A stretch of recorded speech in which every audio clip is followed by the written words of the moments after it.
Hi, Modern Mystic. I've been following the debate between, or at least the clarifying of positions between you and Randy, and it's quite interesting. The issue of free will and determinism has always interested me, and it, like that's unique. It interests everybody, and you kind of hit on a topic that I've been following another guy by the name of Rob Bryanton, who has a YouTube channel called Imagining the 10th Dimension, and he's written a book of the same title, I believe, and he explains quite, in very rudimentary terms, just the conceptual theory behind these higher dimensions, what's called the omniverse, and I think you were hinting at that in this response here. And what I gather from him suggests that, if you're not familiar with it, maybe I'll just back up and do a little bit of backstory here. You have up to 10, maybe 11 dimensions. I guess this is somehow known as M theory or string theory. M3 being the 11th dimension, string theory just being the 10. And but anyways, so we exist in the third dimension.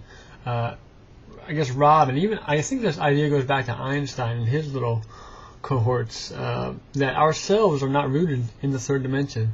We are actually rooted in the fifth dimension, which Rob describes as being the bush-like structure of all the possible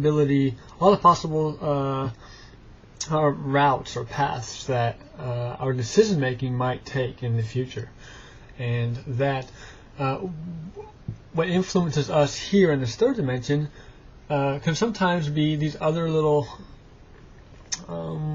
these other paths that we might have taken in another dimension. It's influencing us here in this dimension, and it's not represented here in the third dimension, so we have no evidence of it, and thus providing, to which you also hinted at, I think, in this video, is this illusory nature of free will. But for all practical purposes, we have to go about our lives as if we do have free will, because, like I said, we do not have access to the fifth dimension.